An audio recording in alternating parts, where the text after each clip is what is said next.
Benvenuto alla Taverna, Friuli Wines, il podcast definitivo sui vini di Friuli Venezia Giulia. Sono Wayne Young, l'host.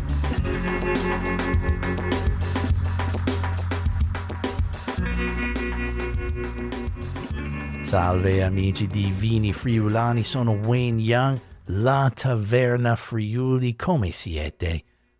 Questa settimana ho Flavio Cabas sul podcast di azienda Petrucco di Butrio in Colli Orientali del Friuli.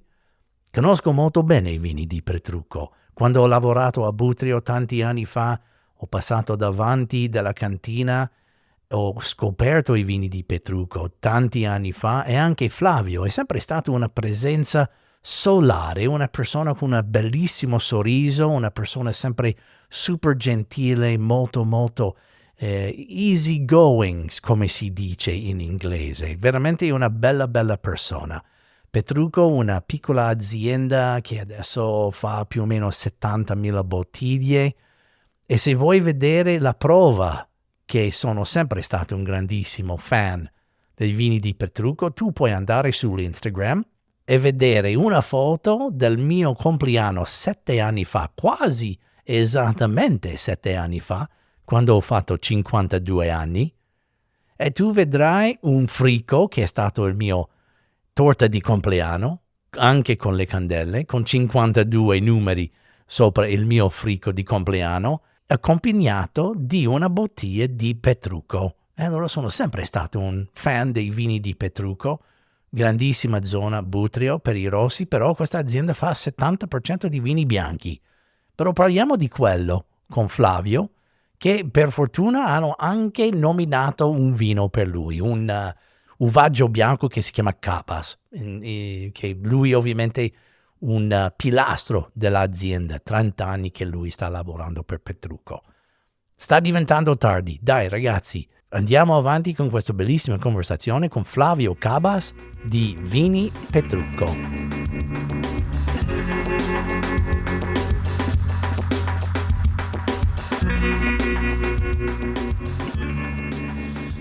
Bene, ok. Flavio, grazie per essere qui. Dammi un'idea, perché solitamente chiedo prima un po' della storia dell'azienda. Dammi un po' della storia di Petrucco e tutte quelle cose lì. Petrucco nasce, cioè l'azienda viene acquistata dalla proprietà negli inizi anni 70, Ok. In realtà neanche non l'acquista, ma è una permuta. Cos'è? Una permuta, nel senso che aveva fatto dei lavori con l'impresa di costruzione sulle piste da sci a Sella Nevea. Ah, ok. Chi doveva pagare era un immobiliare, una società, e in quel momento lì ha una scarsità di liquidità e propone all'ingegner Paolo un cambio praticamente con un bene. La prima proposta è un terreno edificabile a Sella Nevea, però dice questo l'ingegner Paolo lo portava come esempio quanto la parola data era una cosa importante, senza contratti notarili, avvocati e cose del genere. Però questo gli dice: guarda, se ho dato la parola già a un'altra persona per questo terreno, se non interessa è tuo. Dopo un po' la cosa non va a buon fine, perché l'altra persona a cui aveva dato la parola, chi doveva pagarlo, gli dice: gli interessa il terreno, dice: se vuoi ho una casa in campagna in mezzo ai vigneti a Butrio. Ok. E da lì nasce, l'ingegner Paolo dice: se il bene ha un valore più o meno equo con il lavoro fatto, vado a vederla e la cosa si può fare. Il tutto parte quindi dalla sede aziendale attuale, c'è la casa dove vive la famiglia Petrucco, e sono i primi 4 ettari. Poi lui inizia da lì, ristrutturando i vigneti, sistemando. Il primo imbottigliamento risale aziendale come Petrucco, risale al 1981. 81, ok. E da lì parte E quanti ettari c'è adesso? Attualmente sono di superficie di terreno, sono 35 ettari. accorpati tutti nel raggio di 2 chilometri, quindi molto vicini tutti quanti. Vitati in questo momento sono una ventina di ettari, non ancora tutti in produzione, ma abbiamo bene o male sono 18 ettari in produzione, con un discorso di rotazione e rinnovo di vigneti che andremo piano piano a rifare. Allora, se capisco bene, questa terra, questa casa è stato il pagamento per un progetto fatto a Sella Navea. Per le piste da sci di Sella Navea. Ok. Allora, invece di soldi, hanno dato questo... Esatto. A questo punto che cos'è che rende di più, la pista o, o l'azienda? La pista sarebbe comunque stata da chi ha affidato i lavori. Ovviamente sì. L'ingegner Paolo aveva sempre espresso la volontà di avere un'azienda agricola. Certo. E gli è capitata l'occasione e da lì praticamente ha preso palla al balzo per fare questa operazione. Anche perché le colline di Butrio negli anni 70 si pensava, o c'era questo immobiliare che pensava di creare case, quindi aveva squadratato per fare una zona edilizia. Mentre per fortuna poi il piano regionale non è mai passato e sono rimasti i vigneti e le colline che abbiamo attualmente. Bene, parliamo un po' di Butrio, perché Butrio, io sono molto familiare di quella zona perché ho lavorato non proprio in Butrio, proprio dall'altra parte del confine, però Butrio è sempre stato un nome, un posto, un'idea molto importante. Parliamo di questo posto di Butrio e cosa rende speciale queste colline. Ma diciamo che Butrio è la parte più a sud del Consorzio Colle Orientali, quindi è sempre stata una zona calda, più calda rispetto ad altre zone, perché se noi pensiamo ai Colli Orientali arriviamo fino a Nimis, cioè quindi zone parecchio più fredde. E linea d'aria, quanto è la distanza tra Butrio e Nimis, che sarebbe l'estremo nord del Colli Orientali? Io credo che sia un 20 chilometri. 20 chilometri. Cioè adesso vado orientativamente, cioè non ho mai misurato questa cosa, ma più o meno credo che sia una ventina di chilometri. Linea d'aria. Quindi è stata da sempre una zona, sui testi storici riporta da vini rossi, tanto che se andiamo a cercare le trascrizioni degli osti di Udine mettevano Butrio per i vini rossi e la zona del Collio per i vini bianchi. Questo credo che non era a caso, ma era per il fatto che magari sulla zona di Butrio, essendo un pochino più a sud, riusciva ad avere una maturazione maggiore rispetto a altre zone meno calde, un po' più fresche. Adesso negli ultimi anni, con il cambiamento climatico, questa cosa non è, forse sta diventando un problema più che un vantaggio, perché essendo una zona calda storicamente, adesso che abbiamo già delle stagioni molto più calde, quindi poi forse per certi tipi di vini, certi tipi di uva, questo è un vantaggio per un pignolo, per esempio. Sicuramente. Difficile per un merlot o ovviamente per i bianchi. Sicuramente.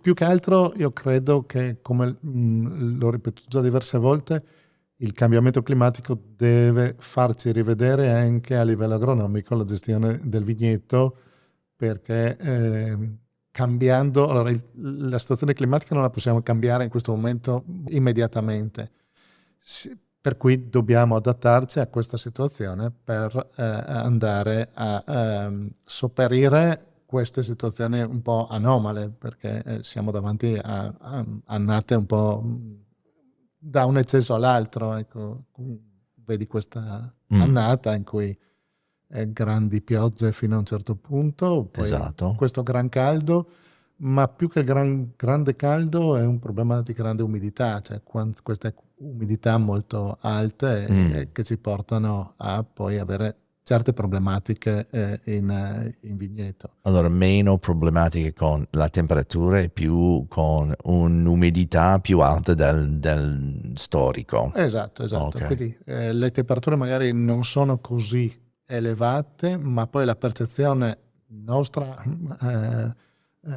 e della pianta stessa è molto più elevata per il fatto dell'umidità molto alta. Okay. E cosa sono le strategie Ma non voglio dire combattere, ma compensare per queste variazioni nel clima in un posto caldo come Butrio? Sicuramente cercare di gestire un po' meglio la parete fogliare, quindi Più foglie. più foglia. Okay. Magari negli anni prima si parlava molto di discorso defoliazione, quindi uva esposta.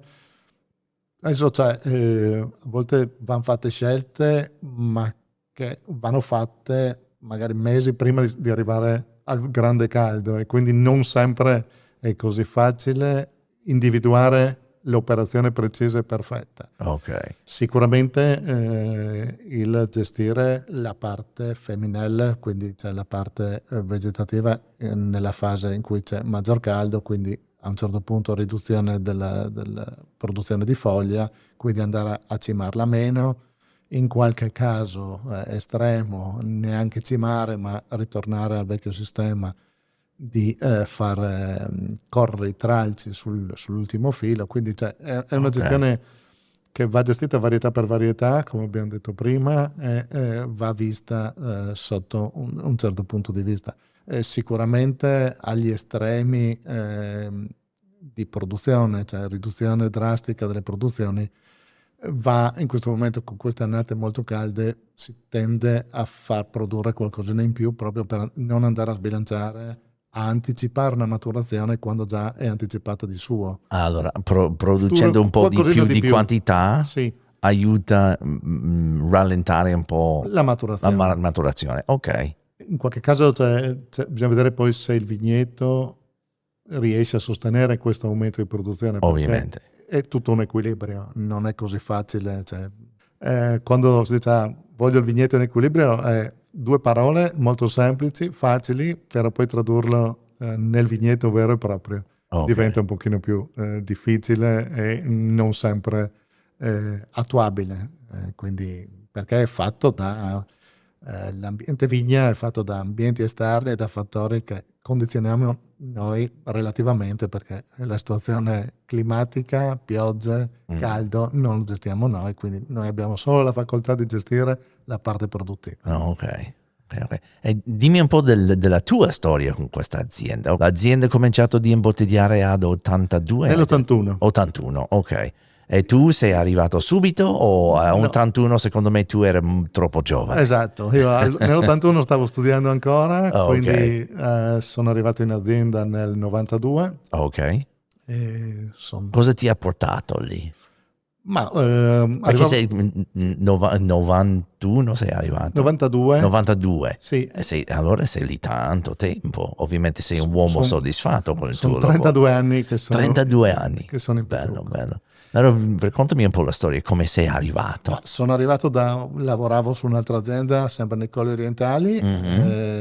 Finito scuola ho iniziato in questa azienda e dopo 4 anni di esperienza in questa azienda in cui mi trovavo bene, ma c'era la voglia di provare qualcosa di nuovo, qualcosa di Diverso. qualcosa di diverso. Ok. Partivo da una prima esperienza viticola con questa azienda e di persona sono una persona che prima di prendere una decisione deve ponderare, con molta calma, non sono uno impulsivo, anzi sono molto riflessivo. E ho impiegato più o meno 6 mesi per decidere se lasciare l'azienda in cui ero per iniziare una nuova avventura. E quindi ho iniziato a giugno del 92, da lì poi piano piano, quando sono andato in azienda avrei dovuto occuparmi esclusivamente di cantina. C'era già una persona che si occupava di campagna e nel giro di 1 anno e mezzo, 2, le cose sono un po' cambiate e mi sono trovato a fare sia campagna che cantina, e nel giro di qualche anno poi mi sono trovato tutta l'azienda, la responsabilità dell'azienda in mano. Io dico, l'ingegner Paolo quando mi ha preso, perché avevo 24 anni, ha fatto, credo anche lui, un salto nel buio, nel senso che non ero una persona esperta, non ero una persona che arrivava da esperienze così importanti da poter dire, si occupi anche un po' di tutto quanto a 360 gradi. E quindi da lì è partita questa avventura e piano piano siamo cresciuti, cioè ho avuto la fortuna di avere un titolare che era l'ingegner Paolo che mi ha dato queste possibilità, ha creduto in me Ok, e mi ha fatto crescere. E quindi ovviamente. Sì, arrivato a cantina, adesso gestione dell'azienda praticamente. esatto, per fortuna cioè, ho anche dei collaboratori validi, quindi c'è tutto aiuto perché uno da solo arriva fino a un certo punto, dopodiché Certo, devi certo, certo. avere dei collaboratori che ti aiutano. E cosa ti ha portato dentro il mondo del vino? Ovviamente viene di una famiglia di produttori o come mai questa passione per il vino? Allora, arrivo nel mondo del vino in maniera scherzosa, nel senso che dico, cioè, in battuta, cioè, per sbaglio. Per sbaglio? Sì, Ok. Più o meno come me, onestamente. ecco perché io inizio il mio percorso di studi a Gradisca, all'Istituto Tecnico Agrario, che Mhm. era sezione staccata in Civitale, faccio il biennio a Gradisca, quindi a 5 minuti da casa, perché andavo a scuola in motorino. Ok. Arrivo in seconda, arriva il preside da Cividale, dice ma il prossimo anno partiamo con il corso di enologia e io nel mondo del vino, cioè, il mio obiettivo quando mi sono iscritto all'agraria era fare i 5 anni di agraria e poi andare a fare veterinaria. Ah, ok. Quindi tutto un altro settore, Ok. anche perché il vino a me non piaceva. No, Io ho iniziato il veramente. corso di enologia che non mi piaceva il Il vino. vino. Esatto. Pensa a te. E da lì poi trascinato un po' dagli amici, da questo e quest'altro, ho detto, boh, andiamo a fare enologia. Mm. E da lì ho iniziato, in terza sono andato a scuola cividale e quindi partivo la mattina presto e tornavo tardo pomeriggio o la sera quando c'erano i rientri, perché più o meno avevo un'ora di strada in corriera per andare Mamma a mia. scuola. Sì. E quindi da lì sono partito, ma la mia intenzione era comunque faccio questa esperienza e poi E dopo vado fai a fare qualcosa. qualcos'altro. Ok. Anche perché io racconto sempre, cioè, in terza superiore, che quella volta si poteva degustare, non c'era bisogno della maggiore età e avevamo anche le ore di degustazione. Per me erano le ore più difficili, più brutte, perché non mi piaceva il vino. Ok. E da lì poi piano piano mi sono addentrato in questo mondo, ma pur facendo questo lavoro sono uno che non beve tantissimo vino Ok. e regge poco l'alcol. Oh, ok. Quindi Ma allora la moderazione è è un feature per te. In questo modo tu non devi mai pensare di andare eccessivo. Tu fai il tuo lavoro, tu bevi il tuo bicchiere e sei a stop, posto. esatto. Quindi È un questo. fortuna, perché anche a me piace esagerare ogni tanto.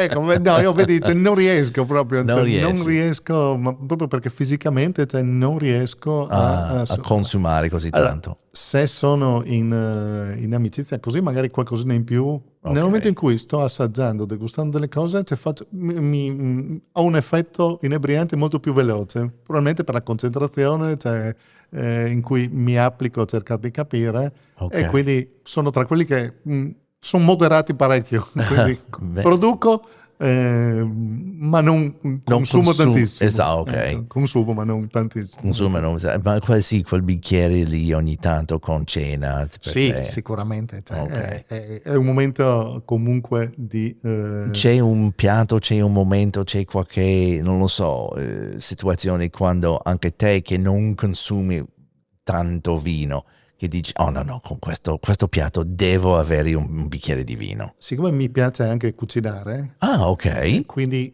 sono molto spesso mi capita di creare o provare delle cose, sperimentare e Ok. poi cercare l'abbinamento. Mm, E quindi non ho un piatto ben specifico, ma in generale cioè, mi piace, dopo aver creato qualcosa o sperimentato qualcosa, va vedere bene. che cosa abbinare. Anche perché a volte cioè, si scoprono delle cose E più c'è qualche strane. piatto che hai creato, che hai trovato il vino perfetto come abbinamento? Puoi Ma allora, raccontare di io quello? dico, la cosa perfetta secondo me non esiste. quel qualcosa che Ok. mi è piaciuto di più o di meno, ma a volte, come dico, cioè, ti trovi delle cose sorprendenti in cui magari mi è capitato di fare una degustazione di diversi tipi di trote Ok.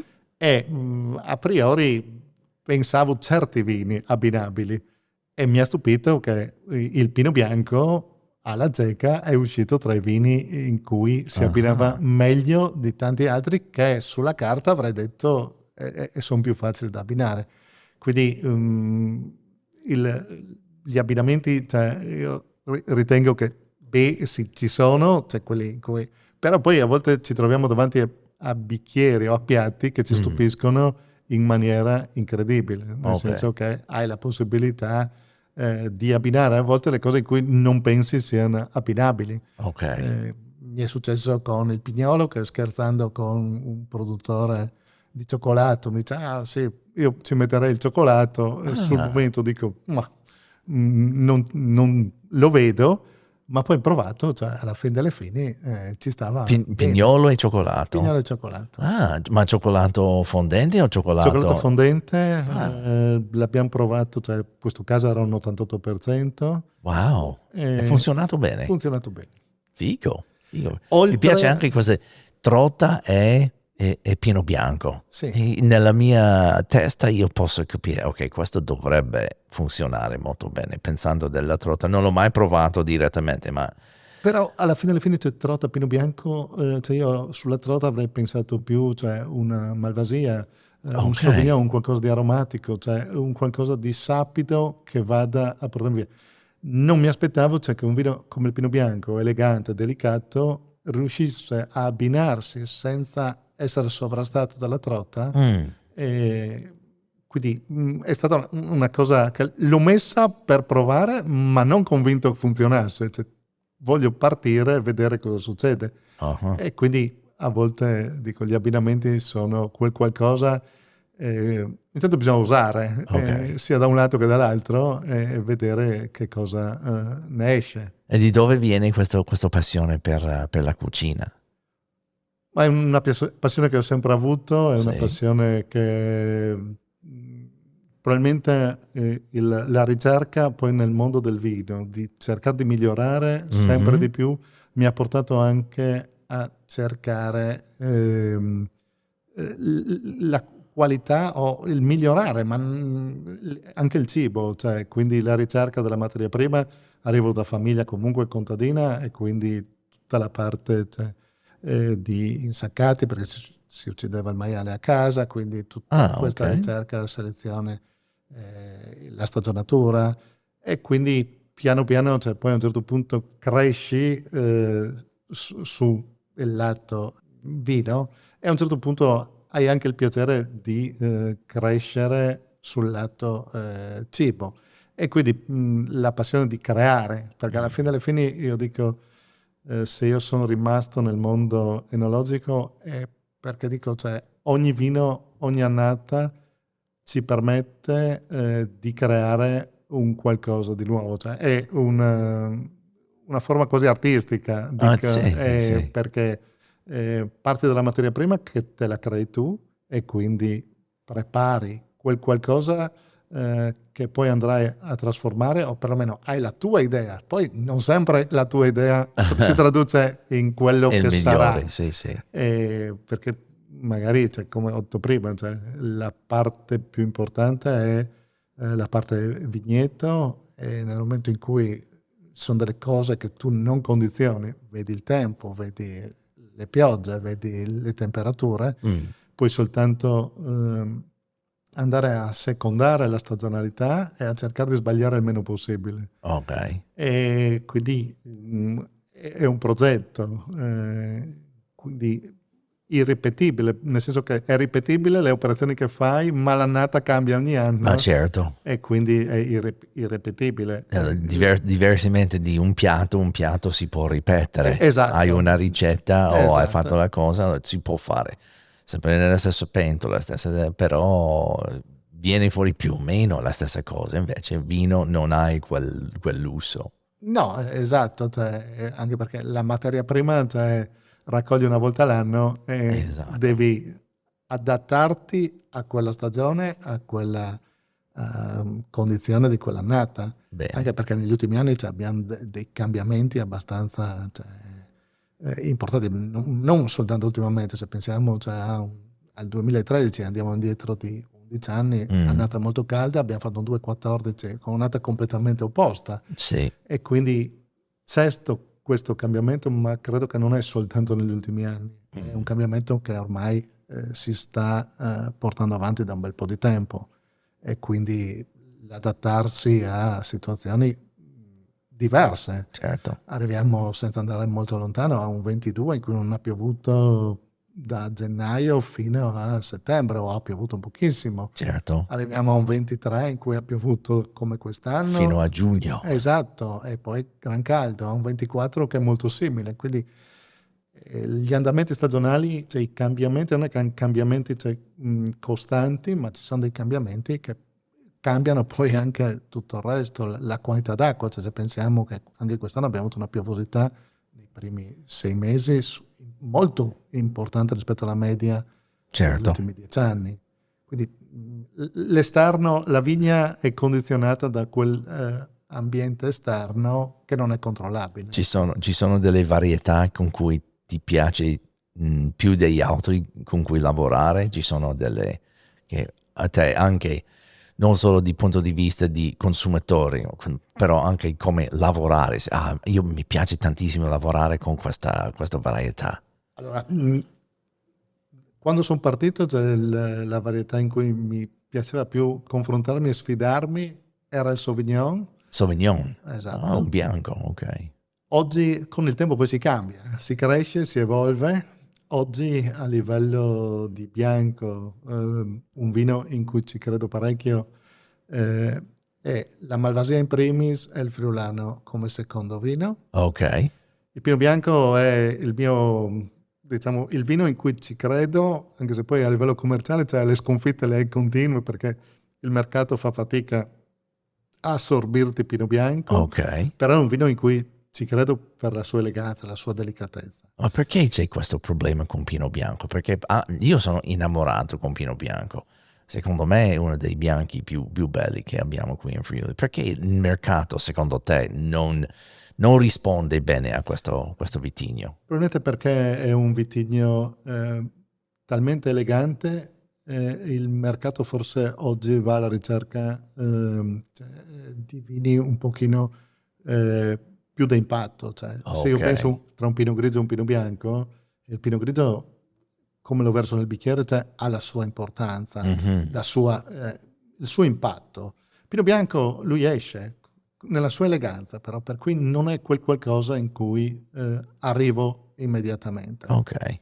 Questo credo sia la spiegazione, perché alla fine delle fini, anche nelle degustazioni con importatori, anche con i clienti privati in azienda, alla fine delle fini, buono, però poi nel momento in cui devono acquistare, vanno su varietà Pinot Grigio, lo Chardonnay. Ok. C'è per fortuna una crescita negli ultimi anni verso il Pinot Bianco. Però, allora si può dire che il Pinot Bianco è un vino per intenditori, forse. Sì. Per quello che sa stimarlo e sa apprezzarlo nella sua, perché uno non è che lo può dire, è un vino banale, anzi è un vino che è molto complesso, è un vino almeno dal mio punto di vista ritengo molto elegante e nello stesso delicato, è quel qualcosa in cui ti permette dall'aperitivo al primo, in qualche caso anche qualche secondo, sì. senza come trotta. Come trotta, ma come, quindi è un vino in cui ci credo. A Rossi i vini in cui mi danno più stimolo e tutto quanto, il Refosco e il Pignolo sono le due varietà. Ok, adesso andiamo verso. Allora, hai cominciato con Sauvignon. Sì, poi piano piano c'è il Sauvignon. Friulano, Pinot Bianco. Sì, ecco, e in questo momento i vini in cui mi stimola crescere e fare sicuramente sul Refosco, che è una varietà in cui Ci credo parecchio. Ok. Se io penso quando ho iniziato, come ho detto, cioè arrivo da famiglia contadina e il nonno avevamo un po' di vigneto, ma mio nonno mi diceva sempre che con il refosco non farò mai un grande vino. Ma Ah. per quale motivo? Era molto semplice. Io ho i ricordi di bambino che si andava a vendemmare il refosco, ma era un secchio d'uva per vite. Oh, Perché un era un secchio secchio d'uva d'uva per per vite. vite. Che Perché sarebbe cosa? 5 kg 5-6 kg, 7 a kg a pianta. pianta. Mm. Perché c'era quegli anni lì, c'è la cappuccina, ma la cappuccina intesa con ogni tralcio 15, 16, 20 anche gemme, perché Wow. erano i tralci dal filo di piegatura a sotto erano 60 centimetri. Mm. Se oggi pensiamo che piantiamo le viti più o meno a 80 centimetri, quindi un tralcio praticamente era già più lungo e si piegavano i 2-3 tralci, in quel caso anche 4 tralci, Wow. perché le viti a suo tempo erano piantate a 1,5 metri, 1,30 m, quando erano parecchio strette, E anche allora perché, l'idea era la produzione, no? certo, La quantità. perché poi il refosco ha un grappolo importante. Ok. Nel momento in cui hai 50-40 gemme, i chili d'uva escono. Sì, sì, Io sì. ho i ricordi di quando studiavo che il refosco aveva a volte un'acidità più alta del titolo alcolometrico potenziale, quindi Ah, avevamo wow. maturazione non arrivava, Ok. non aveva colore perché c'era talmente tanta uva che non riusciva a maturare. Poi l'evoluzione, cioè il ritorno se vogliamo, perché alla fine delle fini la viticoltura in Friuli, quando i vigneti erano coltivati con il cavallo e la terra veniva sfruttata in un certo modo, nel senso che nel momento in cui facevo un vigneto in collina, non è che potevo pensare di mettere poche viti, dovevo sfruttarle al meglio e fare un prodotto di un certo livello qualitativo. Certo. E siamo ritornati a ridurre le produzioni per pianta in generale, e questo ha portato a avere poi delle uve che avevano sia sostanza colorante, che avevano grado alcolico, che avevano tutte le loro caratteristiche, ma è una varietà generosa di per sé, quindi Mm. lui produce, poi con la produzione che fa ti dà quello che può, perché la sua spinta, la sua forza è quella. Se io gli chiedo 10 grappoli per vite ho un risultato, se gli chiedo 100 grappoli per vite ho un altro. Adesso esagero, i 100 grappoli Sì, sì, era però giusto è per dare ovvio. un'idea. Sì. Ecco. E Quindi l'età della vita è importante per Refosco o un po' meno? So che per Pignolo è molto importante. importante, sì. Invece per Refosco? Allora, ho un'esperienza adesso, in azienda abbiamo vigneti tutti abbastanza vecchi, a parte una parte di vigneto che oggi ha 5 anni, e anche questo vigneto di 5 anni ci sta dando dei buoni risultati. Quindi io ritengo che in generale è importante l'età del vigneto un po' su tutte le varietà, perché dà una certa stabilità alla pianta, un certo Mm. equilibrio, perché la pianta si è adattata a quel territorio, a quel terreno, Ok. e quindi a- ti permette di avere poi negli anni una costanza produttiva, non avere alti e bassi. Quindi l'importanza del vigneto ritengo che è comunque importante anche sul refosco. Ok.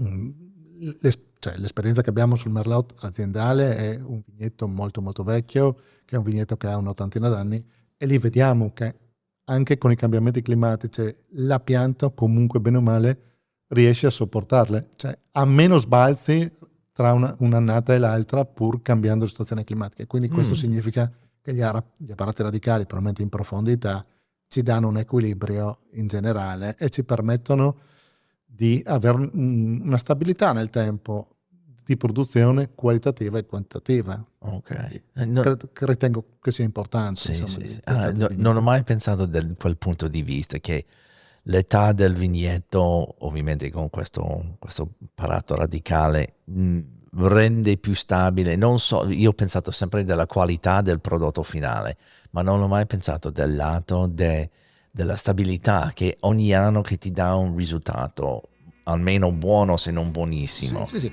E questo è uno dei grandi vantaggi di un vignetto vecchio.